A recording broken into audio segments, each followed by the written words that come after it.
I never thought I'd end up working nights at a gas station in the middle of the Nevada desert.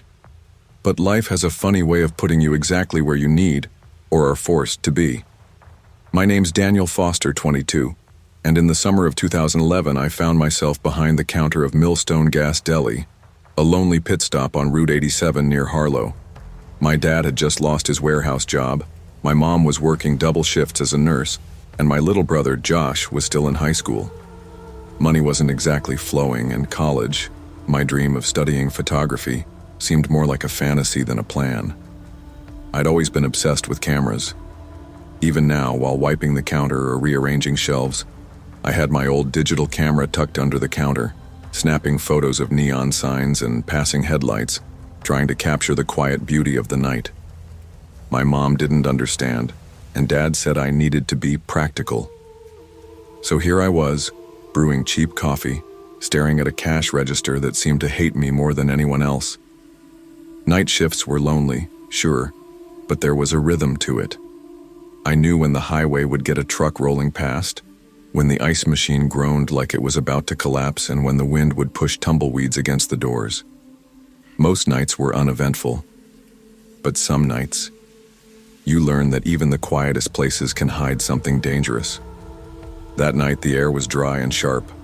By 12:30 a.m., the last car had gone down Route 87. I was refilling candy shelves when the register jammed, forcing me to count bills manually. Coffee spilled across my hand, stinging enough to make me mutter every curse I'd learned in high school. I wrapped it in paper towels, massaging the burn, trying to ignore the creeping unease crawling up my spine. And that's when I saw him. He was standing by the pumps, hunched slightly, shirt torn, dark stains across it that looked like blood. I froze for a moment, thinking maybe he needed help. Maybe he was hurt. But then he leaned toward the glass doors, pale face pressed against the window, lips moving silently. He didn't pump gas. He didn't ask for anything. He just stared. I swallowed hard, stepping back behind the counter, whispering to myself, "Stay calm. Just stay calm." I grabbed the phone, trying to stay composed. "Sir, are you injured? Need an ambulance?" I called out. He just chuckled, dragging his gloved fingers along the glass, leaving streaks. That's when I noticed the knife, glinting under the fluorescent light. My heart jumped straight into my throat. I locked the doors and dialed 911. The dispatcher's calm voice was a relief and a frustration at once. The nearest unit was 20 minutes away. 20 minutes in the desert with someone who didn't belong. I tried to steady myself, telling myself it was just a man who needed help, but deep down I knew better. The tapping of the knife against the glass was deliberate. He wasn't asking for help. He was testing me. I moved slowly to the back storage door, checking locks and jiggling handles to make sure everything was secure. My stomach churned as I shoved crates against the door. The lights flickered as a storm moved across the desert, and in that split second of darkness I thought I saw him inside the store, silhouetted in the chip aisle. My breath came fast. I clutched the flashlight like a lifeline. I whispered to myself, "It's just shadows. It's just shadows." The wind rattled the windows, a soft warning, and I realized that even in a place I thought I knew, danger could hide in every corner. My adrenaline surged, my heart hammering, each creak of the building making me flinch. I kept a low profile, moving only when I had to. Every time he disappeared outside, I thought maybe he'd given up. Then he'd reappear, crouching by a window, tapping the blade gently on the glass. That laughter, a high, almost inhuman sound, made my stomach twist. I tried talking to him. "Sir, please, just leave. I can't help you if you're hurting yourself." No answer. Just that laughter and the glint of the knife catching the light again. I thought about my family. Mom working double shifts, Josh at home expecting me to send money, my dreams of photography sitting in a drawer, collecting dust. I couldn't get hurt. Not now. Not when they were counting on me. I edged toward the office, hoping he wouldn't notice me, every step deliberate, careful. But the sense of eyes on my back never left. He was patient, letting me strain myself with fear, testing me, enjoying every second. Then I saw headlights, red and blue lights cutting across the desert. Relief surged, followed by guilt. I'd almost let panic win. Deputies ran toward him, weapons drawn, and he resisted, laughing until they wrestled him down. Turns out he'd escaped from a rehab facility badly injured, walking along the highway until he reached my station. Everything made sense in hindsight, but it didn't make me feel safer.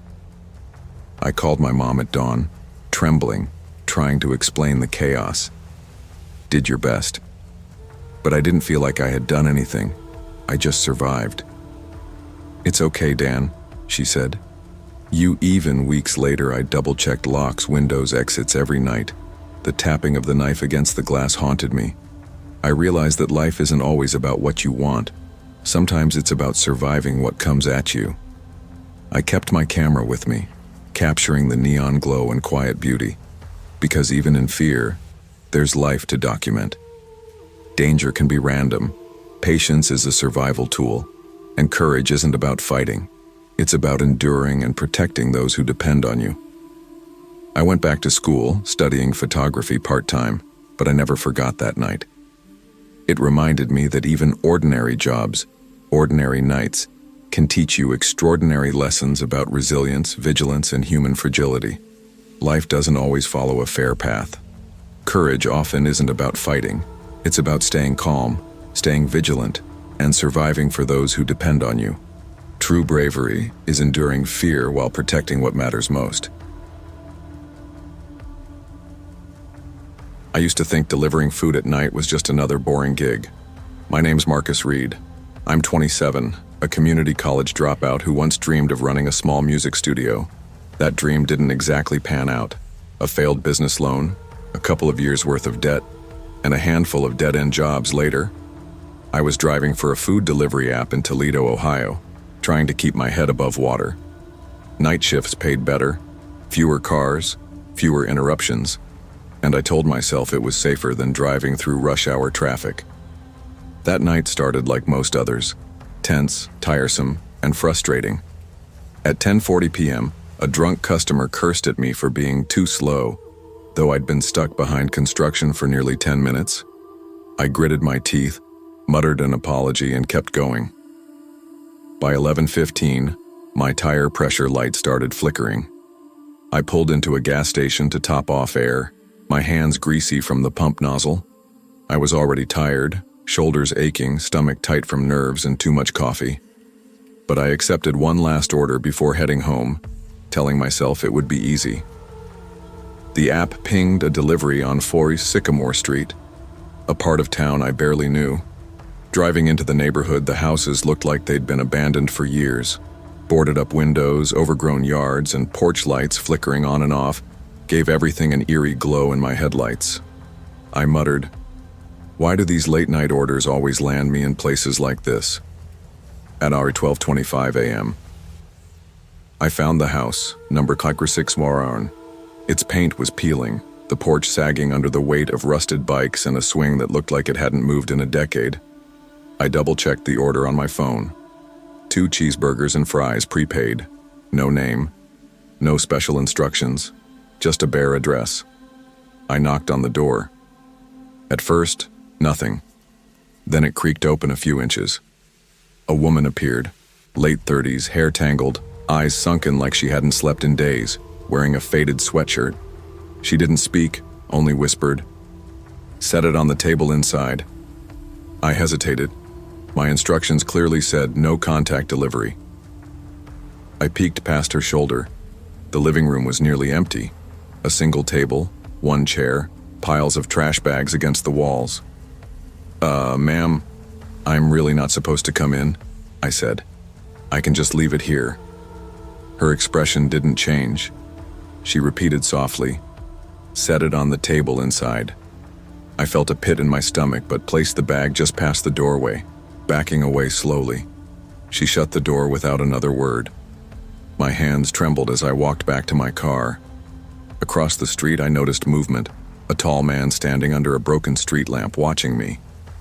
He didn't move or speak. I slipped into the driver's seat muttering, Nope, not tonight. But when I tried to shift into drive, the car wouldn't budge. My stomach sank.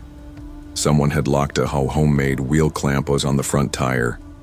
Panic hit me all at once. I looked up. The man from across the street was walking toward me slowly, deliberately. His boots crunched on the pavement. The street was dead silent, except for the wind rustling trash in the yard. I tried to start the engine again. Nothing. I fumbled for my phone. No signal. No, I weighed my options. Fight?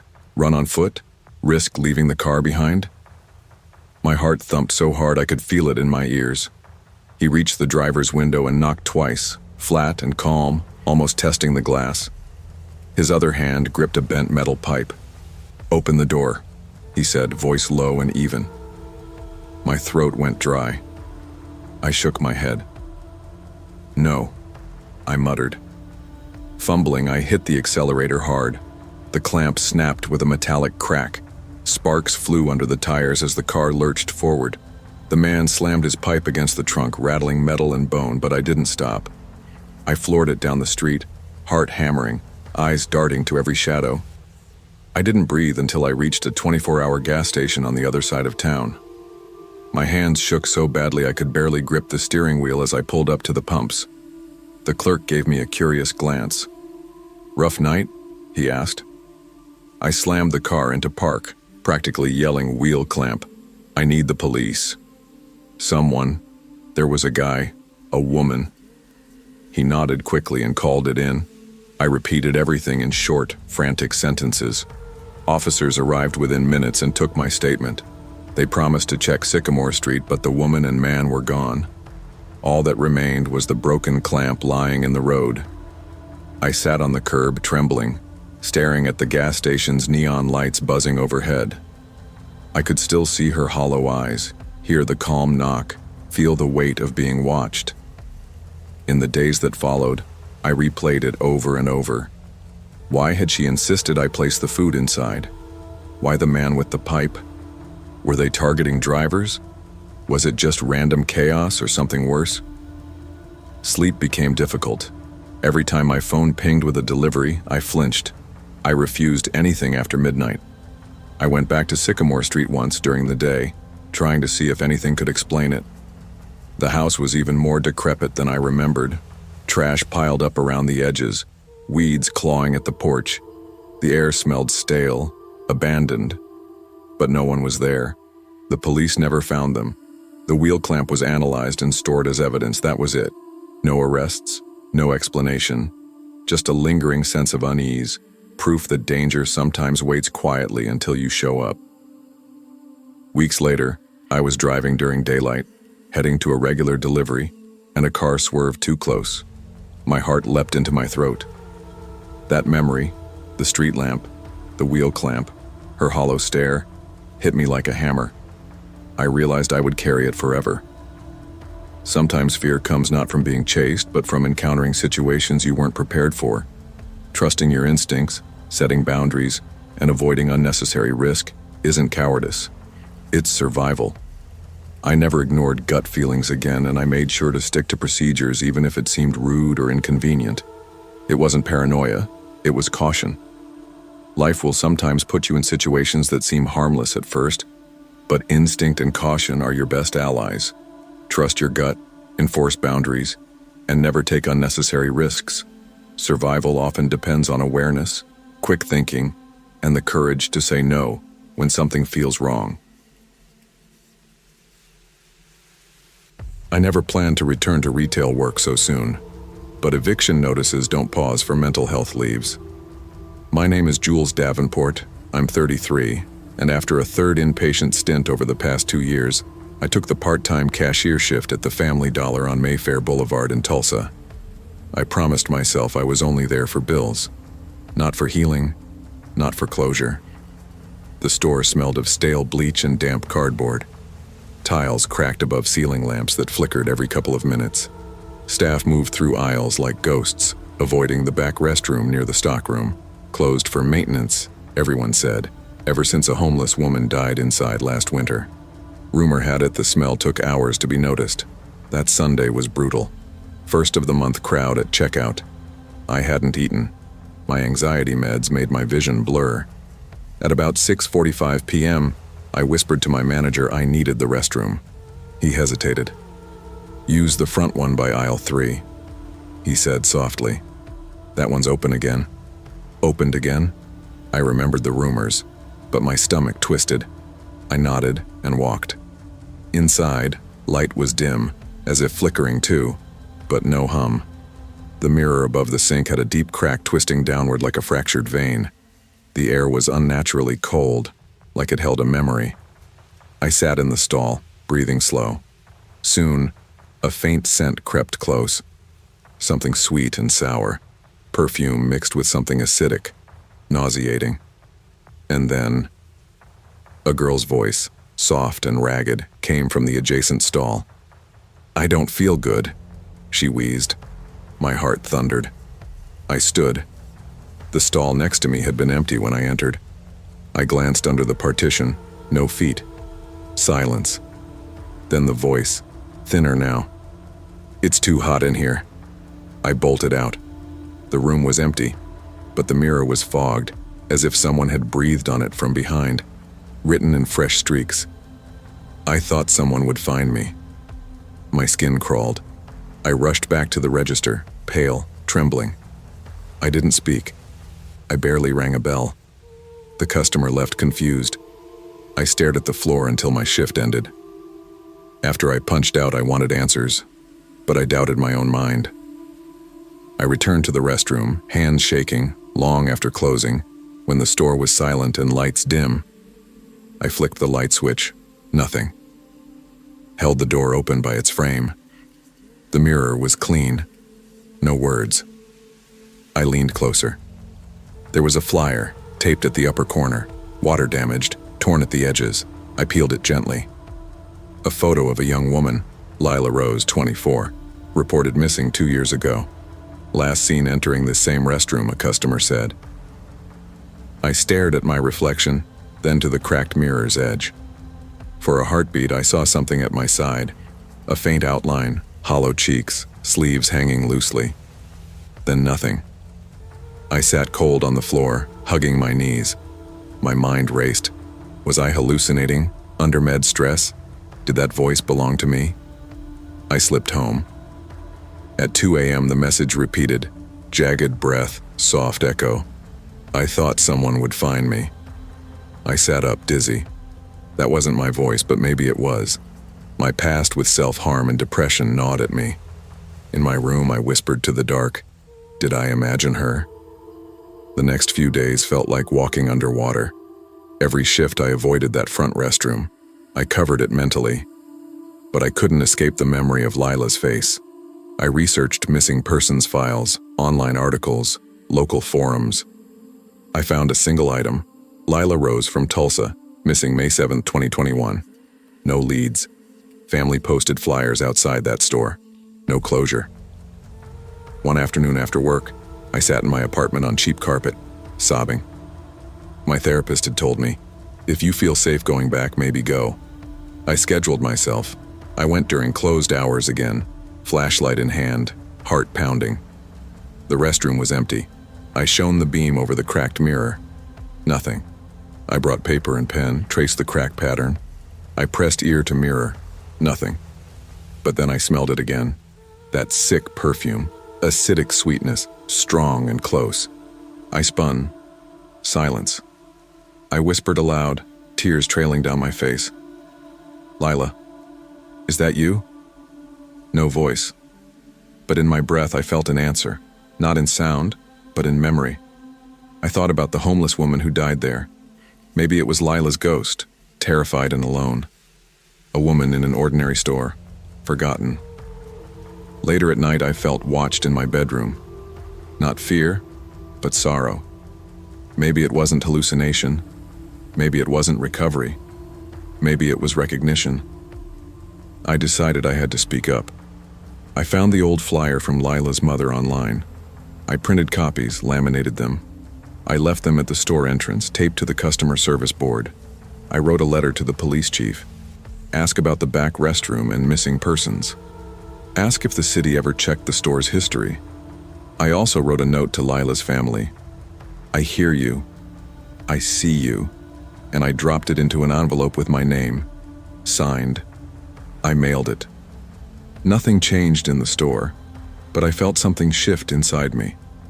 I no longer saw the restroom as my undoing. I saw it as a threshold. One evening, manager approached me, his face pale. We got a call. Someone taped flyers. Owner wants to know who. I said, a concerned person. He stared at me, maybe reading guilt, maybe empathy. He nodded slowly. At the store entrance, I witnessed an older woman staring at the flyers.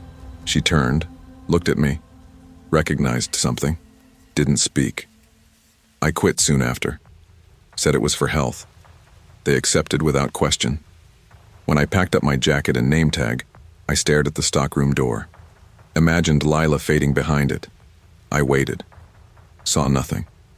But tonight, after weeks, I still smell it. Sweet, sour perfume and sickness. In supermarkets, I avoid cracked mirrors. If I see cracked glass anywhere, my heart thumps. I've started volunteering at a local crisis hotline. I want to give voice to lost souls, people who feel forgotten. And I still look behind the mirror sometimes when I'm home, after dark. I no longer fear it.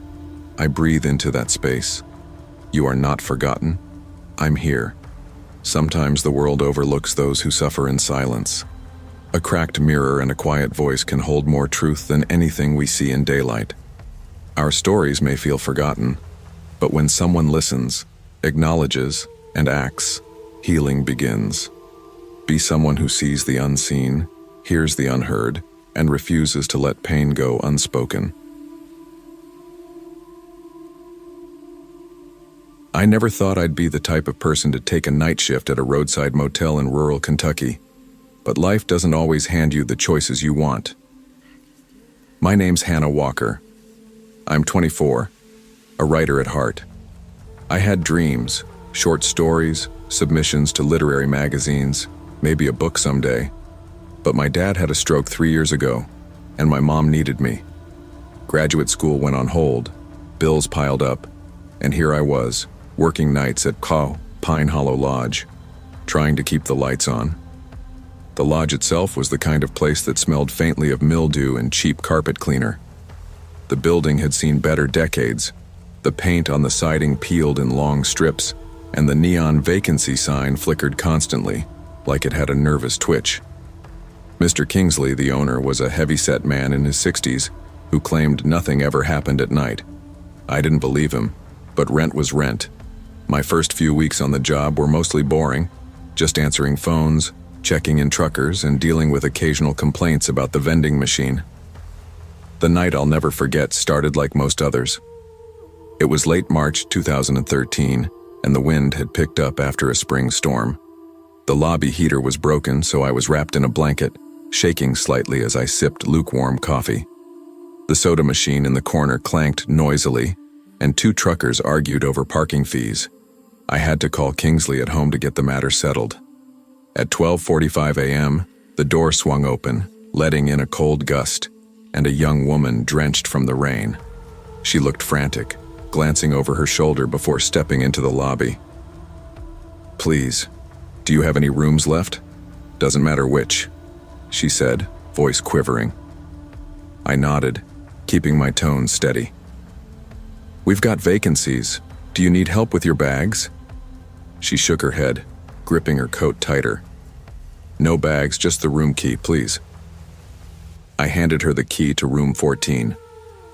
She signed the log, her hands trembling, and then she was gone, disappearing into the rain before I could even ask her name. I remember feeling a twinge of worry, but I shook it off. Strange guests were common enough. The clock ticked on. Around 1:30 a.m., a man appeared at the office door. He was in his 40s, unshaven, wearing a damp flannel shirt.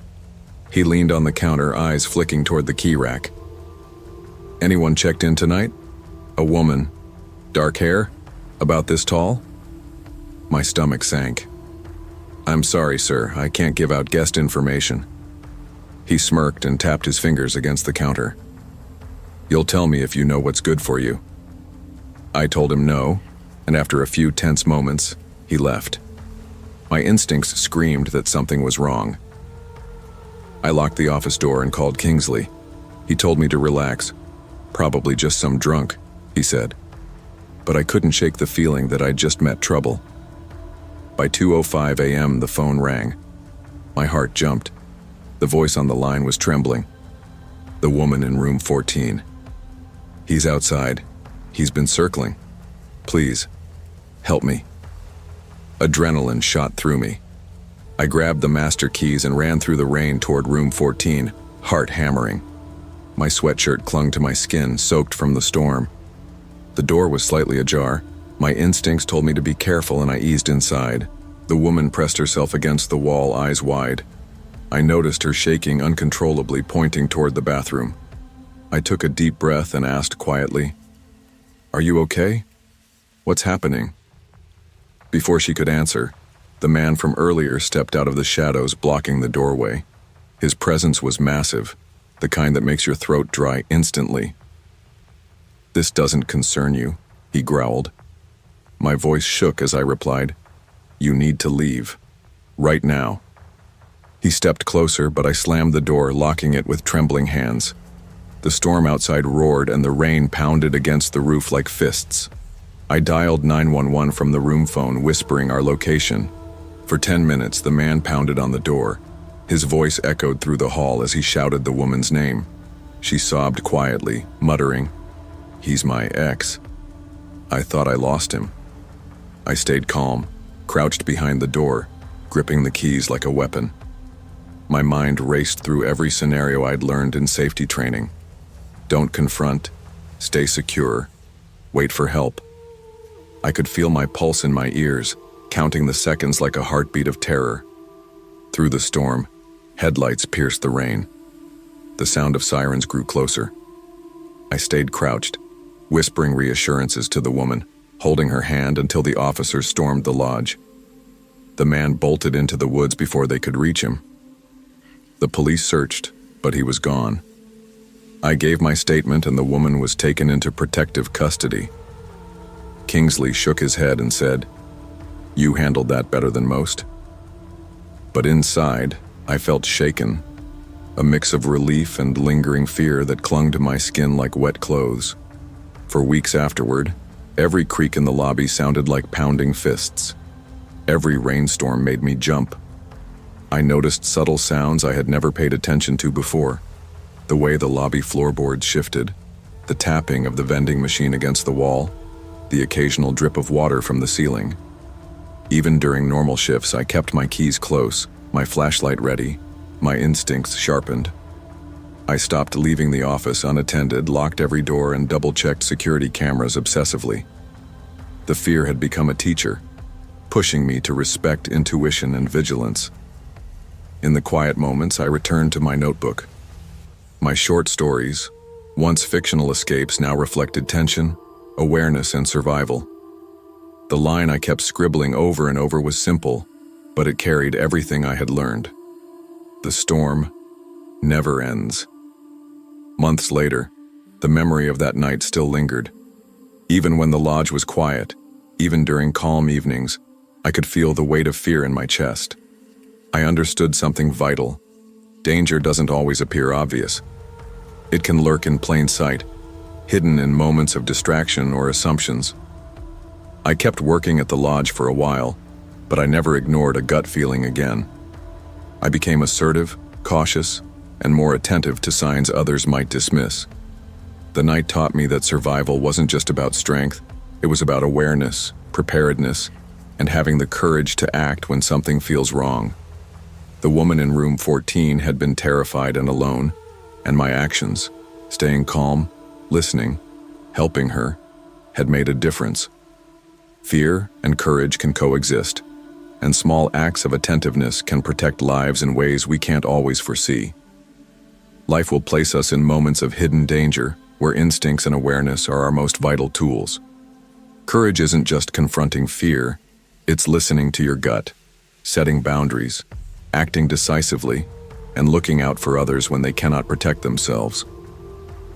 Being alert, prepared, and compassionate can turn a potentially disastrous night into survival and hope. I never thought I'd end up here, staring at the drive-through speaker at 2:45 a.m., wondering how my life got so complicated. I'm Kayla Monroe, 24, single mom to a 3-year-old whirlwind named Eli, juggling night classes and a job at Burger Barn in Dayton, Ohio. I always joke that the drive-thru is a confessional booth, a place where people spill their guts over fries and soda, but beneath the smiles, I carry a quiet fear. Our location sits just off an empty highway exit, tucked between a shuttered gas station and a strip of weed-choked lots. I know the place screams vulnerability. I'd been working here for 6 months, the graveyard shift giving me daytime hours with Eli while my sister Lauren babysat at night. Most nights are slow, the hum of the fryer and the occasional bell from the front door my only companions. I keep my eyes on the dark parking lot, my heart racing whenever headlights appear. Tonight was slow, almost painfully so, and I was wiping down the counter for the 3rd time when a battered gray sedan eased up to the window. The man behind the wheel looked older than his mid-30s, stubble patchy across his jaw, eyes hidden behind dark shades even though it was midnight. He ordered only a small soda. "You working alone tonight?" His voice rasped, a tone that made my stomach knot. I lied. "No, my manager's in the back counting money." He chuckled softly, like he knew something I didn't. "Smart," he said, and something in the cadence of that word made my skin crawl. I tried to shake it off, chalking it up to nerves. 15 minutes passed, the kind that stretch into eternity, and the same sedan returned. This time there were 2 men inside, one fumbling with a ski mask. My heart jumped. I pulled the sliding window shut, my hands trembling. "Stay calm," I whispered to myself. "Just stay calm." Footsteps hit the pavement outside. I crouched behind the counter as a voice shouted, "The drawer! We know you're alone!" Open. The first gunshot hit the window, glass splintering, grazing my shoulder. Pain shot through me, hot and sudden. I scrambled toward the manager's office, fumbling with the lock before collapsing behind the heavy door. My shirt was soaked in blood, but I didn't have time to think. I dialed 911, hands shaking so violently I could barely press the buttons. Footsteps lingered, voices arguing, then silence. When the cops arrived, the men were gone, leaving only shell casings and footprints in the grease-stained lot. My shoulder burned, my heart wouldn't stop hammering, and I realized just how fragile normal life could be. Surgery was a blur of lights, antiseptic, and the constant buzz of nurses. They stitched me up, told me I was lucky. It could have been worse.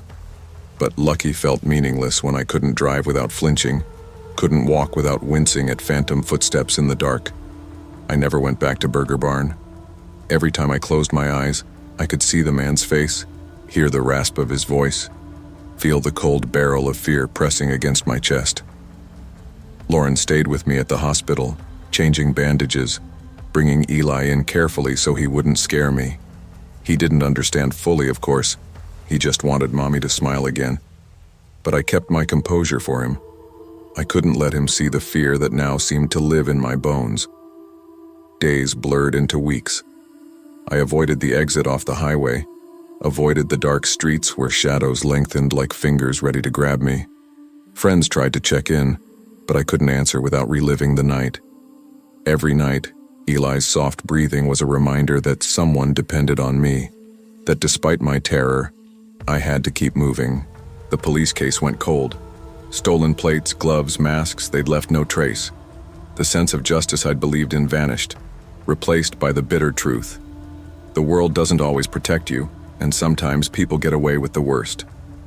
I tried returning to normal life, night classes, daycare drop-offs, quick shifts at a new fast food place, but fear has a way of sticking. Every sudden noise made me flinch. Every unfamiliar car on the street made my pulse spike. I found myself planning escape routes in my mind just like I had on that night. I met customers, strangers, with a kind of wariness I hadn't known before. I smiled, laughed, nodded, but always measured my words. Trust didn't come easily. I couldn't let anyone get too close. Not because I didn't want friends, but because I couldn't risk another night where someone saw my vulnerability as an invitation. Months passed and I realized I couldn't live in constant fear. I moved cities, took a new job, and slowly let Eli's laughter fill the empty spaces that fear had carved into my life. Therapy helped me talk about what happened, helped me confront the trembling shadows in my mind. I learned to lock doors with confidence, to keep my head up when walking alone at night, to prepare without letting paranoia rule me. I even started joking with coworkers again, though I still watched the parking lot a little longer than I should. But each day I rebuilt a little of the life that night had tried to take from me. I never stopped thinking about that man's first words. "You working alone tonight?" It wasn't just a question, it was a warning. Life has a way of testing you when you're most vulnerable, and sometimes survival isn't about fighting back. It's about staying calm, thinking ahead, and protecting those who rely on you. Eli reminds me daily why I endure, why I face fear instead of letting it rule me. The world isn't fair. Danger doesn't announce itself. But resilience, careful planning, and courage, these are the things that can turn a night of terror into a lifetime of lessons. Honesty and vulnerability are precious, but sometimes safety must come first. And though fear lingers, it no longer controls me. Life is fragile, but it's also worth every careful step I take, every late-night shift I survive, and every moment I share with my son. Life can be unpredictable and dangerous, but resilience, awareness, and courage allow us to protect ourselves and those we love, even in the darkest of nights. I never thought I'd end up stocking shelves at Supermart in Tulsa at 1:30 a.m., but life has a funny way of handing out surprises. I'm Rachel Dawson, 29, former nursing student, now working nights at a 24-hour store after my mom's sudden illness drained both my time and my savings. The hospital bills piled up faster than I could keep track, and night shifts gave me a chance to catch a few hours of sleep during the day before hopping back to hospital visits.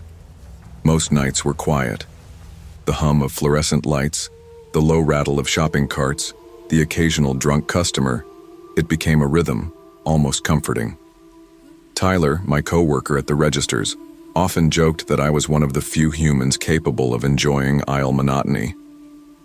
"At least no one's breathing down your neck," he'd say, and I'd laugh, appreciating the small reprieve from chaos. But that night, the rhythm broke before it even started. Around 1:30 a.m., I was rearranging cleaning supplies in aisle 7 when I noticed a man walking toward me. His dark khakis were neat, his polo shirt crisp, and a reflective vest with security stitched across it. I froze. Our security guards always wore black tactical uniforms. This was wrong. My gut nodded immediately. He looked older, early 50s, gray hair neatly combed, and he moved with a confidence that made my stomach churn. "Long night, huh?" he asked, stopping a few feet away. His voice was calm, too deliberate. "Yeah," I replied cautiously, pushing a box back into place. "Haven't seen you around before?" "They called me in from another branch," he said, smiling faintly. "Some theft problems lately." I nodded, forcing a smile, but my throat went dry. Something about the way he positioned himself, always just a little too close, always blocking my path, made me uneasy. I wanted to ask for ID, as I'd been trained, but alone in the aisle, hesitation froze me. Tyler's voice crackled over the intercom, asking me to bring some stock up front. Relief washed over me, and I wheeled the cart toward the front. When I glanced back, he was still there, frozen smile intact, eyes tracking me like a predator studying prey. At the checkout, I quietly warned Tyler. "That guy's not wearing our uniform. Don't let him corner you." His face paled. Together we watched, alternating glances toward the man. He drifted through the store, circling back toward the exit, lingering near the toy aisle for nearly 10 minutes, pretending to read price tags, but his gaze never left us. I felt a knot tightening in my chest. This wasn't a random act. It wasn't a coincidence. My heart pounded against my ribs, adrenaline pushing me to make a decision. I couldn't confront him alone. I walked quickly to customer service where the night manager, Paul, was counting receipts. "Paul," I whispered, keeping my voice low. "There's a man claiming he's security. He doesn't have a badge and he's making us uncomfortable." Paul frowned, picking up the phone to call the real contracted security office. The response sent chills down my spine. No one had been sent. Paul's eyes widened as he turned to me. "Stay put. I'll handle this." When he approached the man, he was gone. Surveillance caught him slipping out into the parking lot, pacing near a row of cars as if waiting for something or someone. By the time the police arrived, he'd vanished into the darkness. The days that followed were a blur of paranoia and hyper-awareness. I parked under the brightest light, checked my surroundings twice before leaving, and carried pepper spray even on short trips to the store. Shadows became more than just the absence of light. They became threats lurking just out of reach. Even with Tyler and Paul around, I felt alone. The idea that someone could wear authority like a costume. I'd get close without detection, linger unnoticed. It haunted me. Every reflective vest triggered my pulse to spike. Every stranger moving with purpose made me flinch. I tried returning to normal life, but my nerves betrayed me. Night classes became exercises in constant vigilance. Hospital visits felt tense as I scanned parking lots for shadowed figures, and sleep never came easily. The world had shown me that danger could disguise itself in trust, and I couldn't ignore it. Months passed and I realized I had two choices: let fear dominate my life or take steps to reclaim control. I started carrying a flashlight in my purse, rehearsing scenarios in my mind, and even took self-defense classes. Knowledge became my armor. I learned to read body language, to trust instincts, and to never let anyone position themselves in a way that made me vulnerable. Each precaution wasn't paranoia, it was preparation. I even started mentoring a few new night shift employees, teaching them how to recognize warning signs, how to protect themselves, and how to act without panicking. The night that man walked into the store wasn't just a scare, it was a wake-up call. Life has a way of testing boundaries, showing how easily trust can be manipulated. But it also taught me that fear, while natural, doesn't have to control decisions. Awareness, preparation, and courage can make a difference.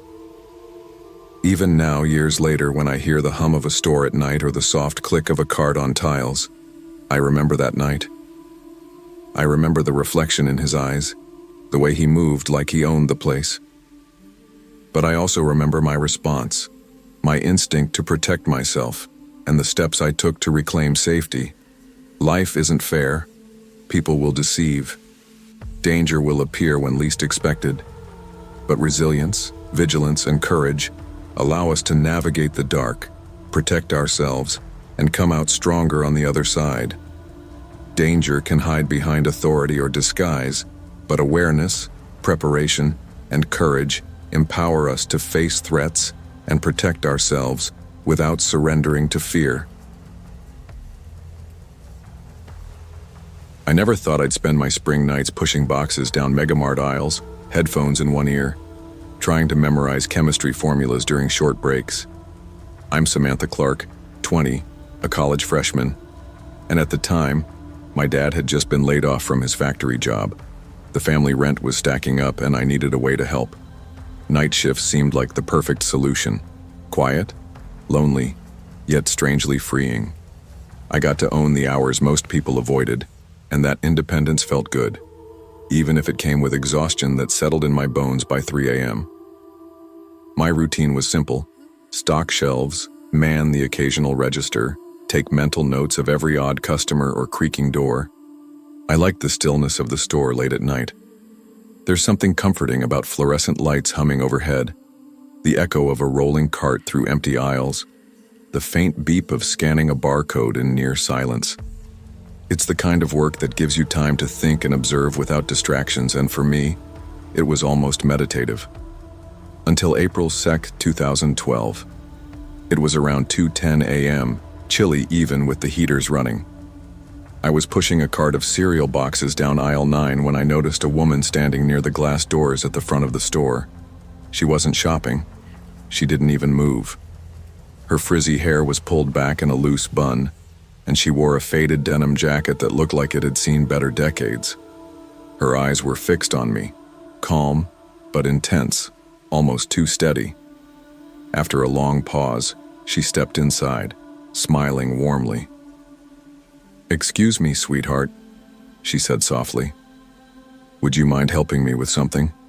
My back's been acting up and I can't lift a heavy box into my van." I hesitated. Store policy was clear.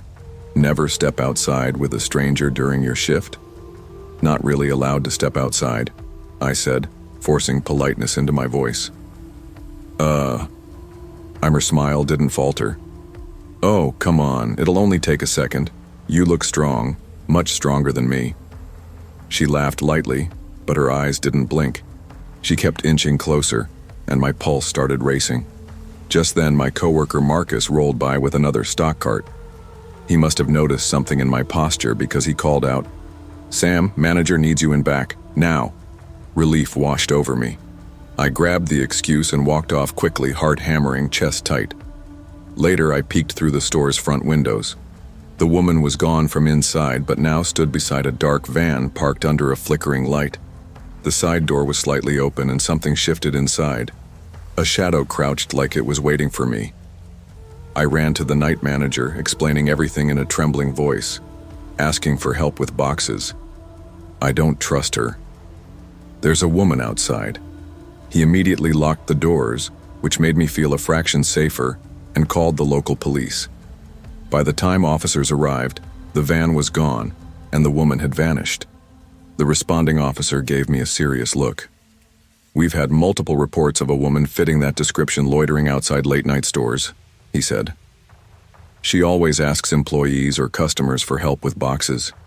Keep your doors locked and your distance and call if you see her again." I went home shaking, replaying her smile in my mind. It seemed so harmless, so friendly. But now I realized how close I had come to putting myself in danger. The following weeks were tense. I started parking as close to the entrance as possible. My phone was my lifeline.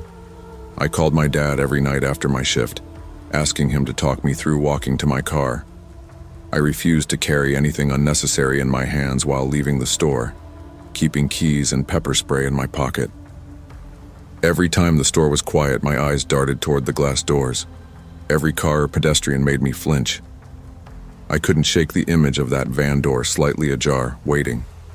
It had changed the way I saw the night. Even familiar, mundane spaces could harbor hidden dangers. I took a self-defense class, mostly for peace of mind.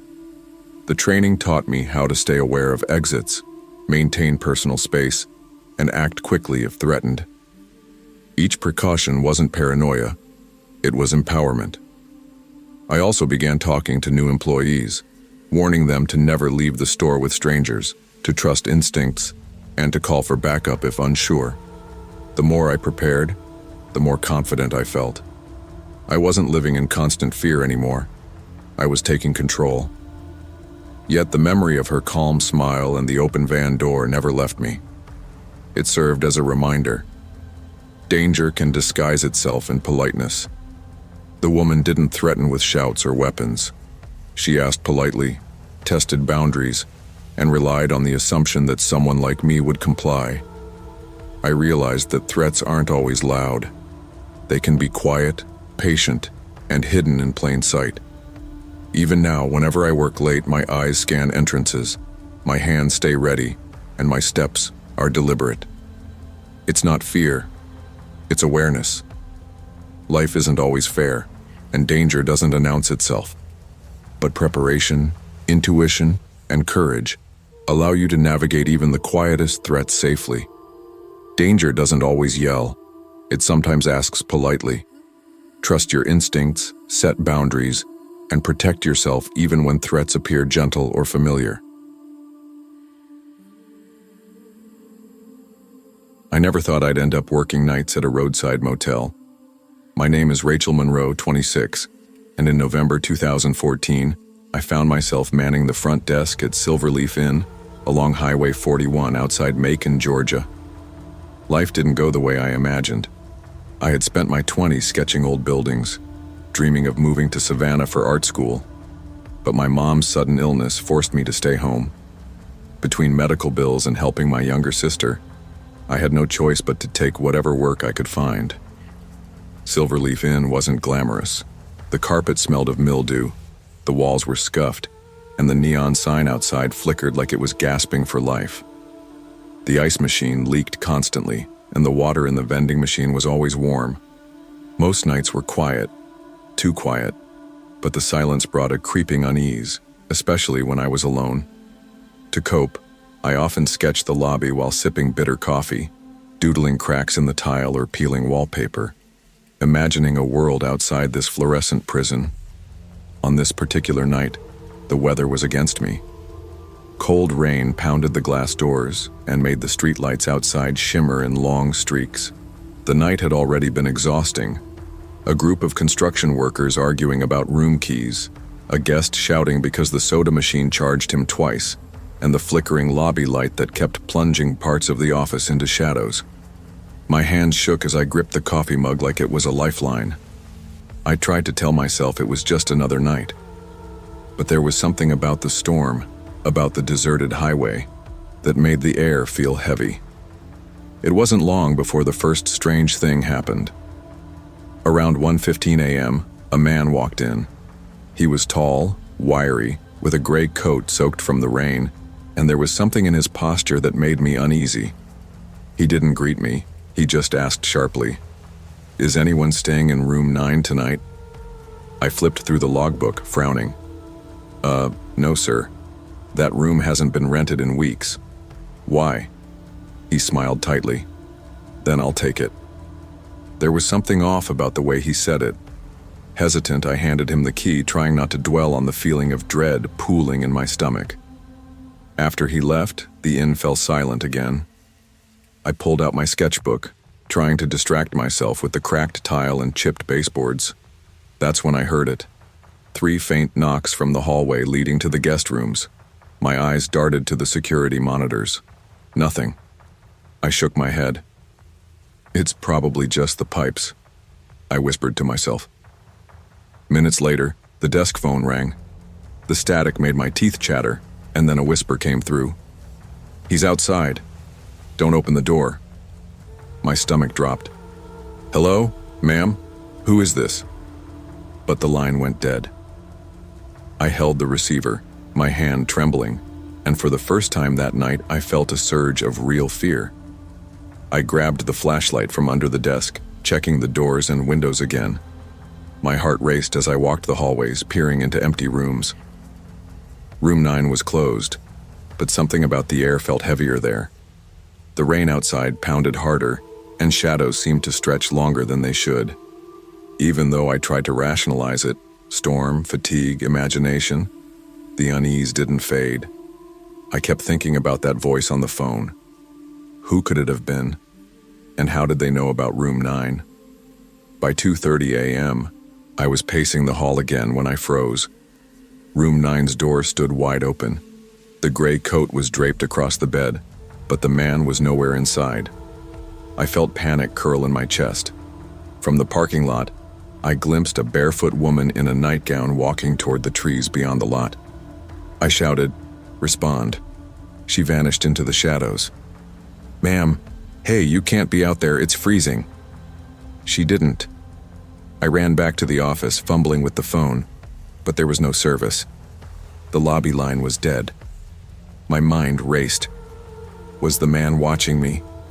Had the woman been real, or a trick of my eyes in the rain? I checked the monitors obsessively. Then around 3 a.m. I saw him, the man from room 9, standing at the tree line staring at the lobby cameras. His posture was unnervingly still, his eyes fixed on me. My breath hitched.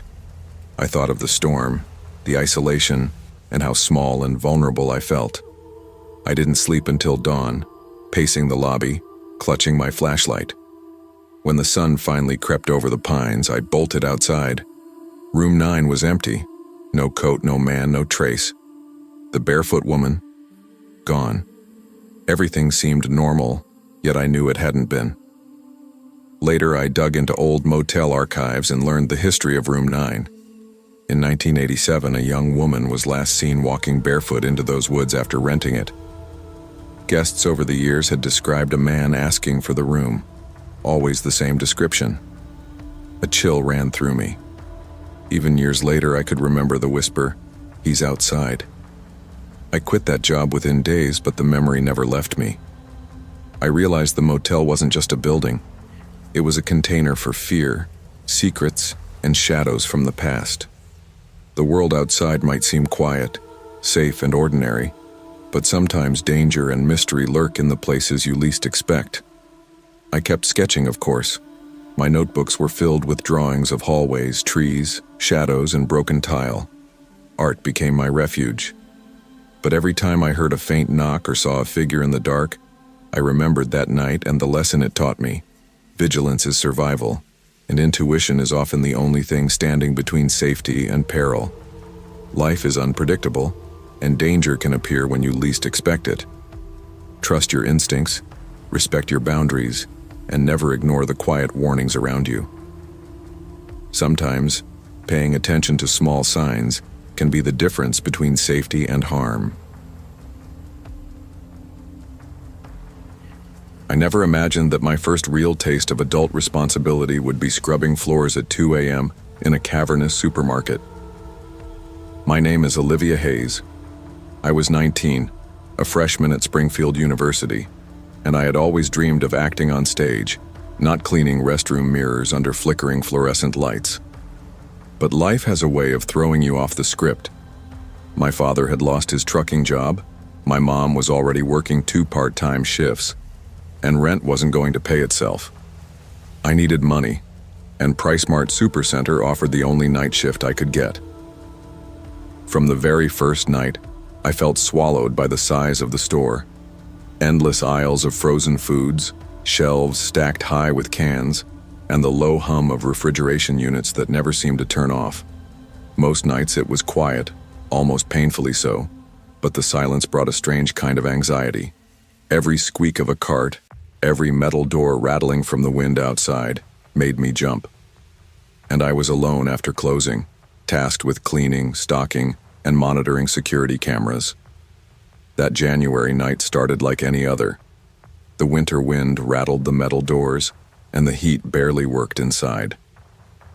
By 12:45 a.m., I had already handled a particularly grumpy customer who cursed at me for expired coupons, and a teenager who had smashed a soda bottle on the floor just to get attention. My legs ached, and I could feel the chill creeping in through my jacket, but I told myself it was just part of the grind. "Keep it together, Olivia. Just a few more hours," I muttered under my breath. I finished scrubbing the restroom mirrors and noticed that one of the doors jammed halfway open. I shoved it with all my strength, muttering, "Great. One more thing broken in this place." My hands were wet, my jacket damp from the heat and my own sweat. Even though I laughed at my frustration, there was a prickling unease I couldn't shake. Something about the emptiness of the store that night made the fluorescent lights feel dimmer, the aisles longer and the shadows deeper. I moved toward the frozen food section, checking inventory and restocking shelves. The hum of freezers echoed like a low, steady whisper. I thought I heard something behind me, a scraping sound of shoes against tile, but when I turned, the aisle was empty. I shrugged, shaking my head. "Probably just the floor settling," I whispered. Still, a knot of tension tightened in my chest. By 2:10 a.m., I noticed that Aaron, my coworker, hadn't been seen in nearly an hour. He was supposed to be restocking dairy, but the aisle was empty. His jacket still hung on the break room chair. "Aaron," I called, my voice reverberating through the empty store. Silence. I walked toward the registers to call the manager's office. The landline buzzed with static, and my cell phone had barely 1 bar. Enough to see the clock, not enough to make a call. I leaned against the counter, trying to calm myself, when I heard it. A faint crackle from the intercom followed by what sounded like quiet breathing. My heart thumped in my chest and I froze. "Hello?" I whispered. Nothing. The ceiling speakers hung silently above me, blank and lifeless. I tried to rationalize it. Maybe it was the wind rattling ducts, maybe the store was settling, maybe exhaustion was making me hear things. But the feeling of being watched lingered. I decided to check the stockroom exits. The side door was locked. I rattled it. Nothing. The front automatic doors were sealed shut. My stomach sank as I realized I was trapped inside. I forced myself to breathe. "It's fine. Morning staff will be here at 6. Just wait it out," I whispered. But my chest tightened. Every shadow seemed to stretch farther than it should. Every hum of machinery sounded like footsteps circling me. I pushed a cart down the aisles, trying to make myself feel in control. That's when the footsteps began. Slow, deliberate scraping against tile. I spun around. Empty. The sound moved behind me, then ahead like someone was circling. I called out, "Aaron, come on, this isn't funny." Silence. Turning a corner near the frozen foods, I saw a shadow at the far end of the aisle. Motionless for a moment, it flickered, then disappeared. My pulse quickened. I grabbed a heavy mop handle, clutching it like a weapon. "Stay calm, just stay calm," I whispered. The shadow was everywhere and nowhere at once. By 3:05 a.m., I hid in the break room, locking the door. The phone lines were still dead. I checked the security monitors, grainy black and white images of empty aisles, until one camera showed movement, a figure standing near the registers. I leaned closer. "Please, just be Aaron," I whispered. The figure turned. Its face was blurred, smeared like static. I curled into a corner, gripping the mop handle. Time stretched, each minute an eternity. I imagined every horror story I had ever heard about stores and night shifts, trying to convince myself it wasn't real. Still, the feeling of eyes on me wouldn't fade. When morning staff arrived at 6:02 a.m., the doors opened normally. No one else was in the building. Aaron had clocked out at 12:30 a.m. without telling me. Every aisle was empty, pristine. I quit a week later. Even now, years later, every time I step into a grocery store, I feel a chill, a weight on my shoulders. Shadows seem longer, corners darker, and sometimes I swear I hear footsteps when no one is around. That night taught me something about fear, responsibility, and awareness. It's not just the physical dangers that get you. It's the mind playing tricks, the isolation, and ignoring your instincts. Life can trap you in unexpected situations, and fear often comes when you feel powerless. Always trust your instincts, stay aware of your surroundings, and take responsibility for your safety. Awareness and calm thinking are the most important tools when facing uncertainty or isolation. They tell you a road trip heals things, that driving long stretches of highway clears your mind, lets grief settle into the cracks. I believed that, or maybe I needed to. After my mother died of pancreatic cancer, I left Denver with nothing but my camera gear, a full tank, and no timeline. She used to say the desert makes you honest. I figured she meant quiet. Still. So I set out to photograph forgotten places, abandoned gas stations, old diners, faded billboards, ghost towns with names half worn off their own welcome signs. My destination was Lake Tahoe, but I wasn't in a rush. I took back roads, dirt roads, sometimes no roads at all. That's how I ended up somewhere between Ely and Battle Mountain, in the high desert of Nevada, with my Subaru's dashboard lights blinking and the engine sputtering like it had swallowed dust. No cell signal. My GPS froze. I figured I'd driven off the map. Then, through heat shimmer and dead brush, I saw it, a Family Dollar. It looked wrong, like someone had pasted it into the desert from another time. Its red and white sign flickered weakly, half the letters missing. I couldn't tell how I hadn't seen it sooner. No other buildings, no cars, just that low concrete box sitting under a copper-colored sky. I parked out front, grabbed my camera bag, and walked toward the glass door. It was cracked open, just barely.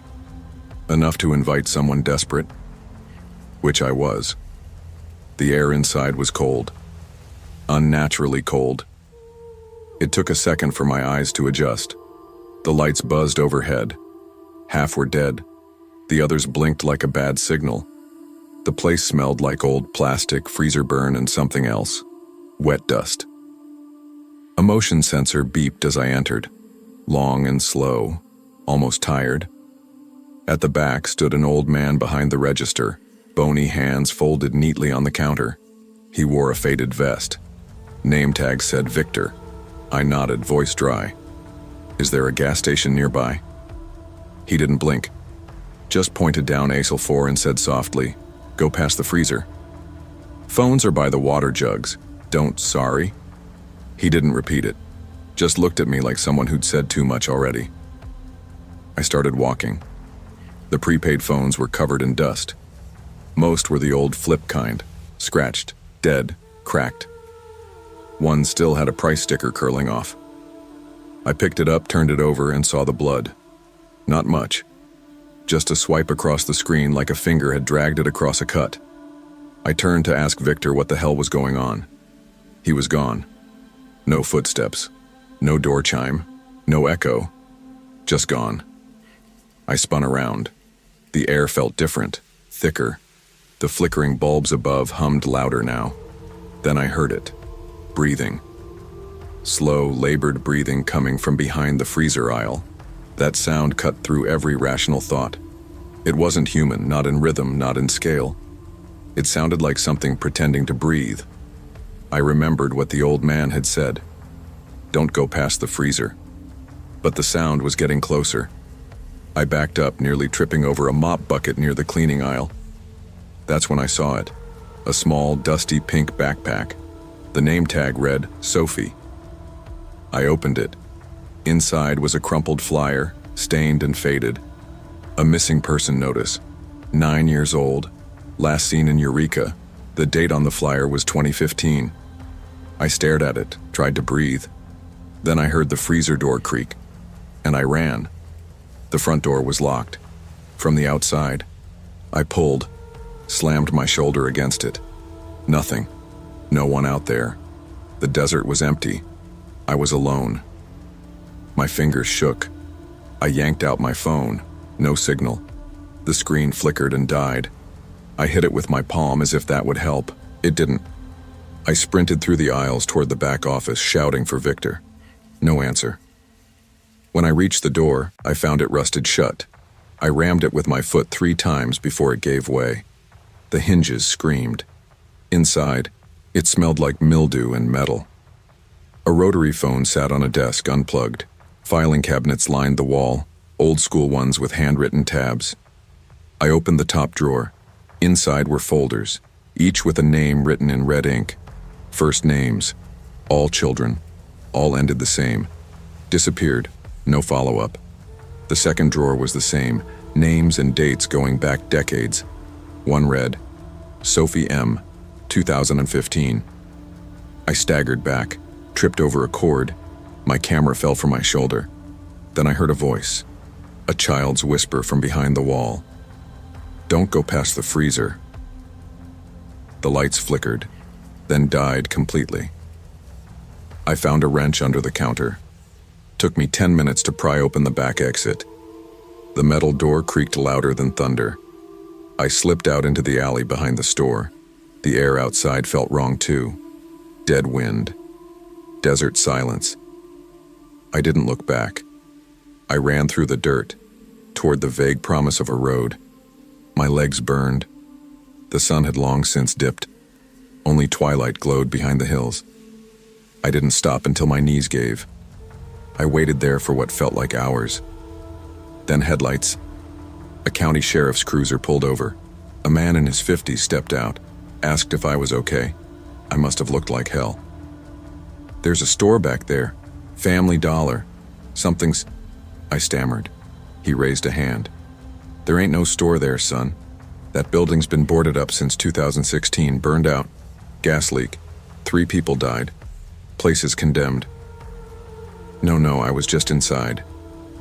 He gave me a long look, the kind people give when they think you've been in the sun too long. You sure you didn't fall asleep out here? I have photos, I said, fumbling for my camera. But when I pulled up the gallery, every shot was corrupted, static, blurs, nothing usable, except one, the last, a figure standing behind the freezer glass, staring. They took me to the station in Eureka, gave me water, asked questions I couldn't answer right. I told them what I saw, what I heard, showed them the photo. They didn't know what to do with it. Could be a reflection, one officer said. Could be a prank. They didn't write a report. I drove out the next morning, didn't stop until I hit Reno, didn't sleep that night either. I called a friend, told him part of it. He didn't say much, just listened. A few days later, I looked up missing children in Nevada. Sophie M. was real, 9 years old, last seen at a Family Dollar in Eureka. Her case had no updates, cold for 6 years. I didn't go back, but the photo still sits in my archive, untouched. I don't show it to people. Not anymore. Somewhere in that desert, behind that broken building, something waits. I don't know what. I only know I was never supposed to see it. Some places aren't on any map for a reason. The world forgets them, but they remember us. Curiosity might lead you into dark places, but not everything is meant to be discovered. Sometimes the past isn't lost. It's hidden. And if you stumble across it, the best thing you can do is leave it where you found it.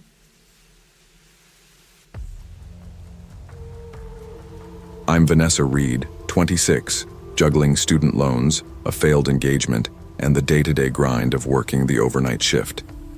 I had once dreamed of becoming an art teacher, painting and sketching in a classroom full of eager students, but financial realities had other plans. Now I spent my nights folding shirts, arranging dresses, and organizing racks from 10 p.m. to 6 a.m. Most nights were quiet, almost peaceful. I hummed to myself, swapped small talk with the few coworkers who rotated shifts, and found a strange rhythm in the aisles. The hum of fluorescent lights, the soft squeak of shoes on polished floors, and the occasional beep from the checkout scanners became my background music. I liked the independence, the sense that I owned the store while the rest of the world slept. That night it was cold enough to see my breath in the break room. I had just finished organizing the women's section when I noticed a tall man entering the store around 1:30 a.m. His baseball cap was pulled low and a thick winter coat covered most of his frame. Normally, I wouldn't have given it a second thought. Late-night shoppers often looked strange or eccentric, but something about him made me uneasy. He moved slowly, pretending to browse, yet somehow appeared in every aisle I moved to. When I offered my usual greeting, "Need help finding something?" he responded with a wide smile, unsettling in its intensity. "No, just looking. But I think I found something interesting." His eyes lingered on me longer than polite customer behavior should allow. I forced a polite smile and walked toward the kids' clothing section. Minutes later, I realized he had followed me. "Do you live nearby? I don't usually see you here during the day," he asked. I laughed nervously. "Customers. I work nights. Store policy says I can't discuss personal stuff with..." He tilted his head, eyes sharp. "You're careful. I like that." My stomach sank. Something about that sentence felt more like a warning than a compliment. I needed to find safety, fast. I hurried toward the stockroom, where my coworker Leah was unpacking boxes. I whispered, "There's a guy out there. He keeps following me. Won't stop smiling." Leah peeked through the crack in the door and stiffened. Electronics for an hour before you noticed. Creepy as hell. "That guy. He's been circling," we informed the night manager, who said he'd keep an eye on the cameras. Relief was fleeting. Returning to the floor, I saw him waiting near the changing rooms. He leaned in, his voice low. "You shouldn't ignore me. I could walk you home." My heart raced. Every instinct screamed that this was dangerous. I backed away slowly, pretending to radio for assistance. The man finally moved toward the exit, But instead of leaving, he lingered in the parking lot under a flickering light. For over 15 minutes he stood there, hands buried deep in his pockets, eyes tracking the doors. Police were called, but by the time they arrived, he had vanished. The description matched reports from other night shift employees at nearby stores. I couldn't stop thinking about him. Every noise in the parking lot made me jump. Every shadow seemed alive. I began leaving the store in groups, gripping my keys tightly, scanning the lot before even unlocking my car. The routine became ritual. Every trip outside was rehearsed in my mind.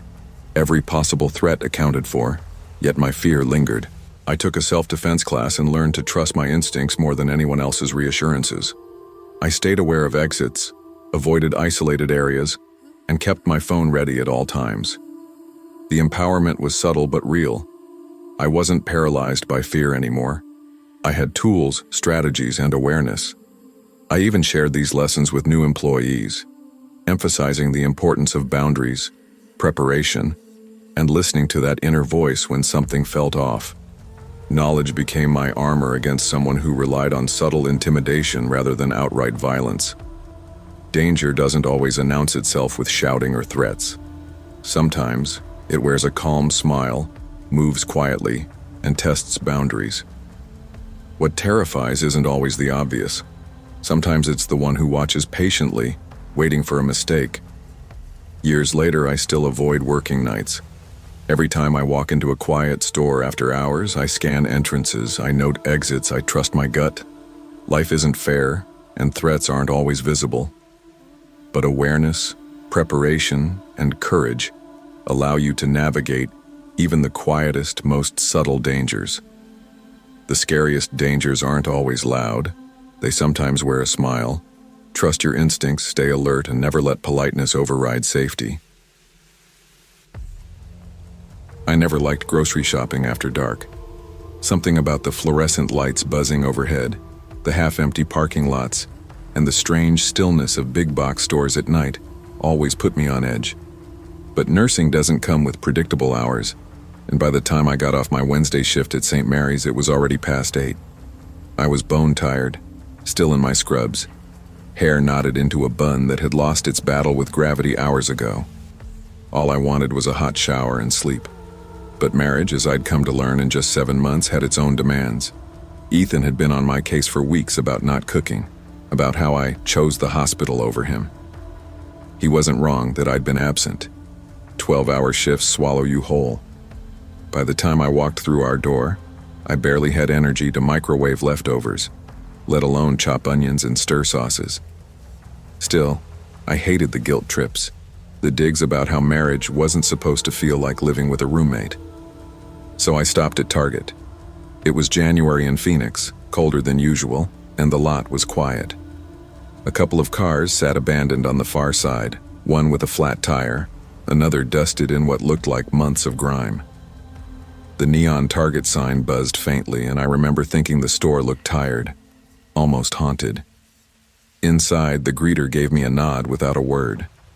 The place was too empty, the soundtrack of corporate pop echoing faintly off the polished floors. I grabbed a basket and made my way toward frozen foods, telling myself I'd grab some pizzas, a few microwave meals, maybe something I could toss into a skillet and call it dinner. The hum of the freezers drowned out everything else. I've stood in ICUs where machines beeped nonstop, but that sound, low, steady, electric, felt heavier somehow. I opened the glass door, frost biting my hand, and reached for a pizza when I noticed her. In the reflection, 2 doors down, stood a woman. Old-fashioned gray coat, straight posture, face pale and unreadable. She wasn't shopping. She wasn't moving. She was staring at me. I snapped my head around. The aisle was empty. Only a cart sat nearby, half filled with random things. A box of cereal, 2 jars of pickles, and 3 identical frozen turkeys stacked like bricks. I frowned, glancing back at the freezer door. The reflection had already shifted to just me, my tired eyes, my messy bun. I laughed under my breath. Get it together, Melissa. You're just tired. But the cart, It bothered me. I tried to shake it off. I had seen strange things before, especially after long shifts. Nurses joke about hallucinating call lights, swearing we see a patient's room lit up when it isn't. Fatigue does that. I told myself this was no different. I tossed 2 frozen meals into my basket and moved on. My sneakers squeaked faintly on the floor, but underneath that sound came another. The deliberate click, click, click of heels. Not rushed, not casual. Measured, steady. I stopped, pretending to study the frozen vegetables. The clicking stopped too. The silence stretched, then a soft voice whispered, "Excuse me." I spun around so fast my basket nearly slipped from my hand. Nothing. No one. My heart thumped against my ribs. I forced myself to breathe, to laugh it off. Maybe it was a customer in the next aisle. Maybe sound carried weird and empty spaces. Still, goosebumps rose on my arms. I pushed forward, but when I reached the other end of the aisle, my stomach dropped. That same cart, the one with the cereal, the pickles, and the turkeys, was waiting for me, placed perfectly across my path. The jars rattled, faintly, as if the cart had just been pushed. I looked around, my voice barely above a whisper. "Hello?" No answer. I backed up, gripping the basket tighter, when the freezer door beside me caught my eye. In its reflection stood the woman again, closer this time. That same pale gray coat, face drawn, eyes dark like empty sockets. I gasped and whipped around. Nothing but rows of frozen peas and waffles. My phone buzzed in my pocket, jolting me. Ethan's name lit up the screen. "Why are you taking so long?" His voice snapped as soon as I answered. "Store? Or are you lying again?" "Are you even at the?" I stared at the freezer door, my reflection pale, shaking. "Not now, Ethan," I whispered, then hung up. But when I glanced back at the glass, my reflection was smiling. Wide, crooked, and I wasn't. The basket slipped from my hand, frozen pizzas and plastic trays skidding across the linoleum. My knees felt weak, and I bent quickly to grab the items, desperate for something normal to focus on. But when I lifted my head, I saw her again, in the reflection, standing directly behind me, her hand stretched toward my shoulder. I spun, hard in my throat. The aisle was empty. My breaths came shallow and fast. I shoved the groceries back into the basket, fingers shaking. This wasn't fatigue. This wasn't stress. Something was here with me. I bolted toward the end of the aisle, nearly colliding with a young employee restocking sodas. "Ma'am, are you okay?" he asked, eyes wide. "I'm fine," I lied, my voice tight. I didn't slow down. I made for the self-checkout, tossing my groceries onto the scanner like they were on fire. The machine beeped cheerfully, oblivious to the dread clawing at me. My eyes darted to the black and white monitor above, the one showing customers at each register. My stomach flipped. On the screen, I wasn't alone. The woman in the gray coat stood inches behind me, her face close enough to breathe down my neck. I screamed, dropping everything. People turned, startled. A mother covered her kid's ears.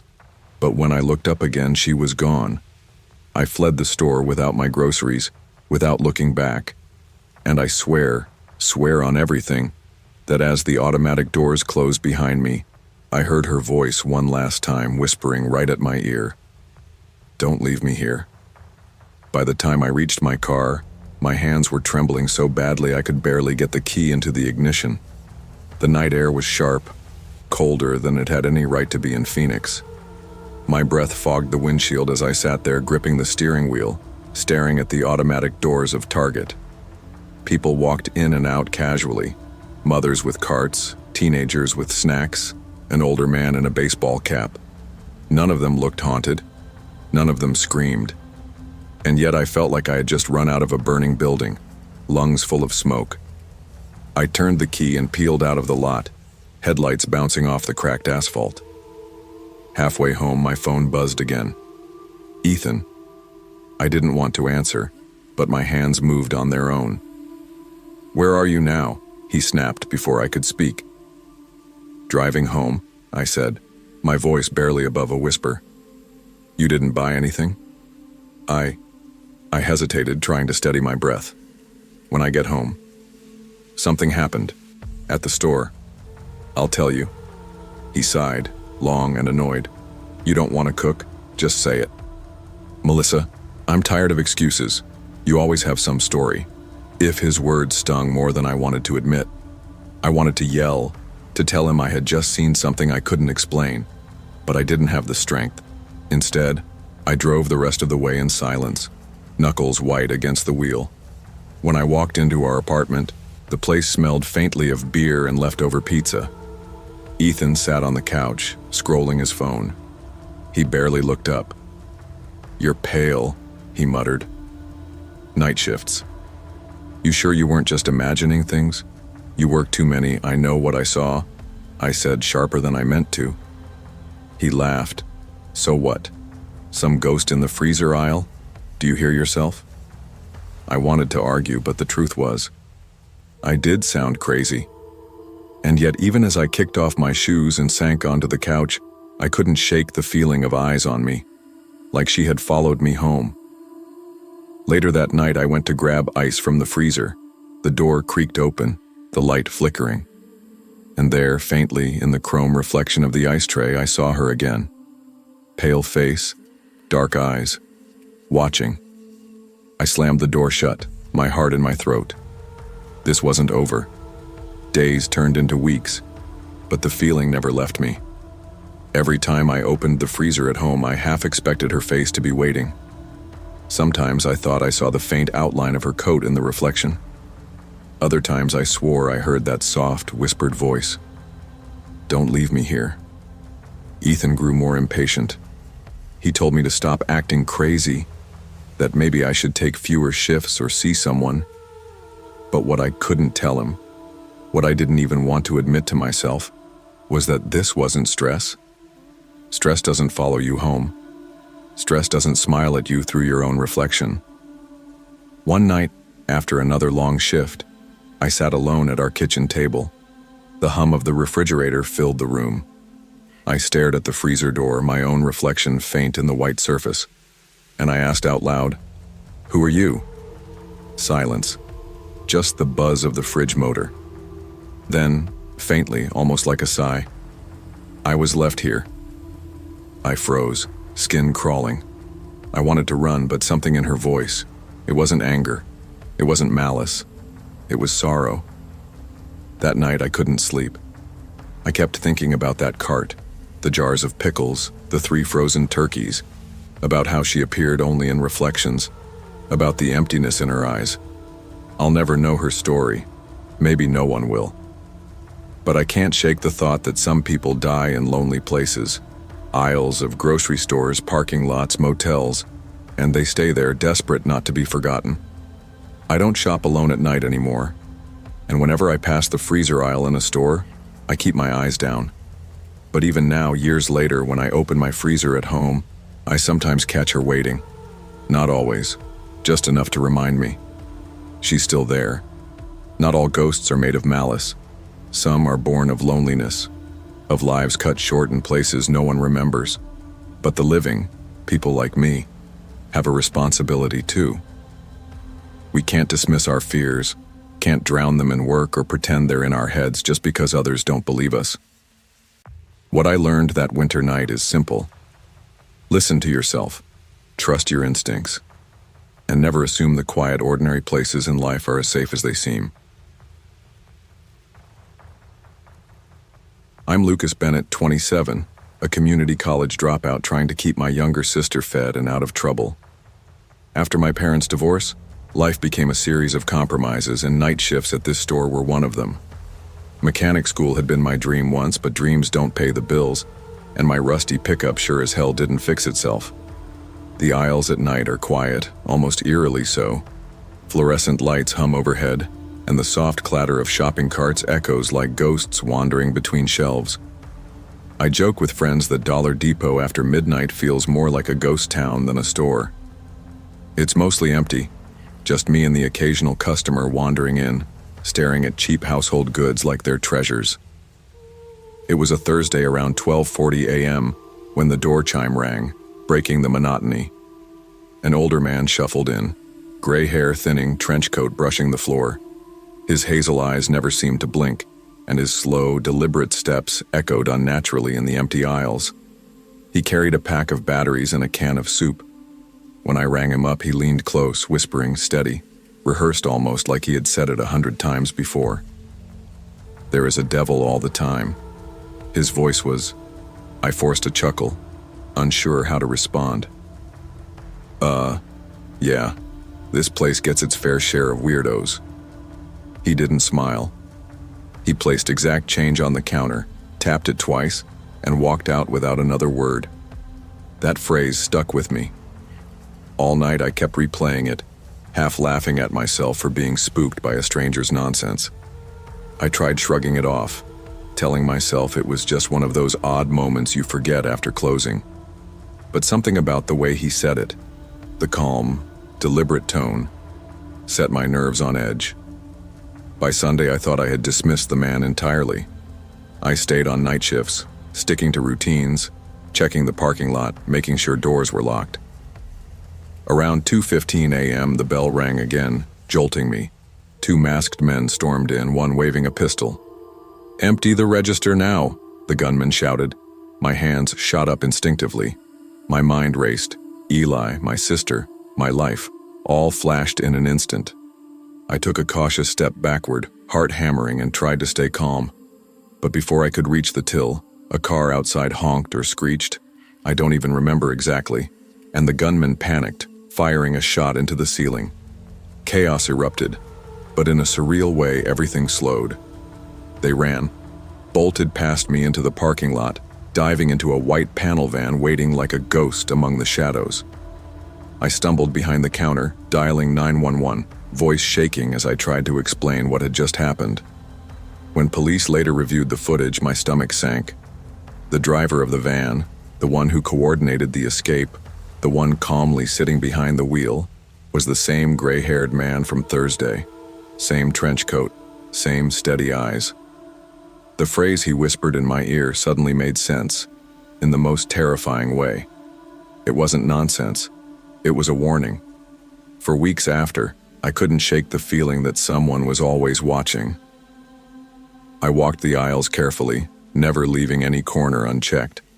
Even during daytime shifts, the store felt different, haunted by memories, shadows, and the echo of, "There is a devil all the time." I refused to work alone. Every night I insisted on a second employee. I never left the store without checking the parking lot multiple times, and every door was double locked. My sister noticed my anxiety, asked if I was okay, and I forced a smile, telling her I was just tired. But inside, I was terrified. Months passed. Police followed leads, found the van abandoned in a pine forest, complete with sleeping bags, empty food wrappers, and maps of other small-town stores. They identified the man as Harold Mason, part of a group responsible for multiple robberies in northern Arizona. But they didn't catch everyone. My gut told me someone else from the crew was still out there, still watching. I started carrying a flashlight and pepper spray, rehearsing scenarios in my head. Every strange customer triggered a small panic reflex. I became vigilant, cautious, alert in ways I hadn't been before. Knowledge and preparation became my armor, my way to reclaim control over life that had threatened to slip from me. That night changed me. It taught me that danger can arrive quietly, that a calm voice and steady eyes can hide intent as deadly as any weapon. I learned to trust my instincts, to act without hesitation, and to always prioritize safety over pride or routine. Even now, years later, the echo of Harold Mason's whisper lingers in my mind. I keep doors locked, lights bright, and eyes open. Life isn't fair. Threats appear when least expected. But awareness, vigilance, and preparedness empower us to face those threats without surrendering to fear. Danger often hides in plain sight, and intuition, preparation, and vigilance are essential for navigating a world where appearances can deceive and safety is never guaranteed. I never expected that working nights at a roadside diner could feel like stepping into a ghost story, But that's exactly what it was like on the stretch of I-84 in eastern Oregon. I'm Hannah Cooper, 23, a college student trying to scrape together enough money to pay tuition. I had taken the night shift at a small diner miles from any real town because it offered flexible hours and the promise of steady tips. Most of the day, it served truckers, travelers, and the occasional lonely local. But after midnight, the place felt abandoned. Like the hum of neon lights and the occasional rumble of passing semis were the only life in sight. The diner itself was old, formica tables scratched from decades of use, vinyl booths cracked at the seams, a jukebox that seemed more ornamental than functional. I shrugged off the weird little things at first. Lights flickered in the kitchen. The jukebox sometimes started playing old country songs even when unplugged, and cold drafts swept across the empty dining room. I told myself it was just an old building settling at night, the wiring and plumbing acting up. That fall, during my first week, the night felt longer than I expected. Most of the time I cleaned tables, restocked napkins, and refilled sugar containers while listening to the wind howl against the diner's walls. Every passing semi reminded me that the highway outside never really slept, and I sometimes felt like I was in a world of my own, separate from everything else. But the first night that Storm rolled in changed everything. It was around 1:45 a.m. when he walked in. The man, tall with a long coat and a hood casting his face in shadow, sat silently in the corner and ordered nothing but black coffee. I couldn't shake the feeling that he was watching everything, cataloging the diner like it was his private museum. As I cleaned nearby tables, I noticed him scribbling on a small scrap of paper. When I brought his coffee over, he didn't speak a word, just nodded. Curiosity got the better of me, and I peeked at the paper. Written in sharp, deliberate letters were the words, "Leave before midnight." I froze. My stomach knotted. My spine refused to fade. Probably some weird prank, I muttered to myself. But the chill and over the next few nights, I started noticing patterns. Around 11:30 p.m., the diner seemed darker than it should have been. The storm rattled the windows, and I would hear footsteps in the hallway leading to the storage area. But when I checked, nothing was there. The lights flickered violently, and the jukebox started playing that same haunting melody from before, despite the fact that it was still unplugged. I gripped the counter, my pulse racing. Every creak of the floorboards felt amplified. My instincts screamed that I wasn't alone, that someone, or something, was there, waiting. Then, around 12:05 a.m., he returned. This time, he didn't sit. He stood near the door, staring out into the storm, his movements calm, deliberate, almost too quiet. I realized my phone had no signal, leaving me completely isolated except for him. "Can I help you?" I asked, trying to steady my voice. He shook his head and slipped another note under the counter. I picked it up, hands trembling. "Not safe here, leave." I swallowed hard. The words weren't threatening. They were almost clinical, a warning rather than a challenge. But they carried a weight that made my stomach flip. Suddenly the power cut out entirely. The diner was plunged into pitch-black silence. Shadows moved along the windows, distorted by the flashing lightning. My heart pounded so hard I thought he might hear it. I fumbled for the emergency flashlight under the counter, the beam cutting through the darkness in shaky circles. Every instinct told me to leave immediately. I edged toward the back exit, moving quietly, careful not to make a sound. A scraping noise behind me made my stomach drop. I could have sworn it was the coat brushing against the floor. I kept my focus on the door, my legs trembling, my hands clenching the flashlight like a lifeline. Finally, I burst outside into the cold, rain-drenched night, slamming the door behind me. I ran to my car, fumbling with keys as the storm pelted me, my breath coming in short, terrified gasps. Doors locked. I waited in the car until the storm passed, staring at the diner through rain-streaked windows. The next day I called my manager. I asked cautiously, "Has anyone else experienced weird things at the diner?" "Yes," he said. "Previous employees have reported strange activity, notes, flickering lights, unexplained sounds, but no one ever found the cause." The diner remained open, but I never returned. Even months later, I avoided that stretch of I-84 at night. Every dimly lit diner along the road reminded me of that stormy evening, of the man who seemed to appear and vanish at will, and of the notes that whispered one thing: danger can linger in silence. Vigilance doesn't just mean paying attention to obvious threats. Sometimes the danger is quiet, subtle, lurking in the shadows, waiting for the right moment. That man didn't chase me, didn't shout, didn't show a weapon, but he commanded fear with presence alone. Since then, I've learned to trust my instincts, to respect warnings even when they don't make immediate sense, and to never ignore the little signals that something is off. I still take precautions when working late, when parking in empty lots, when alone in quiet spaces. Awareness and intuition are tools no one can take from you. Danger doesn't always announce itself with noise or violence. Sometimes it waits in silence, in shadows, in the small signs you might be tempted to ignore. Trust your instincts, act quickly, and never underestimate what can hide in quiet moments.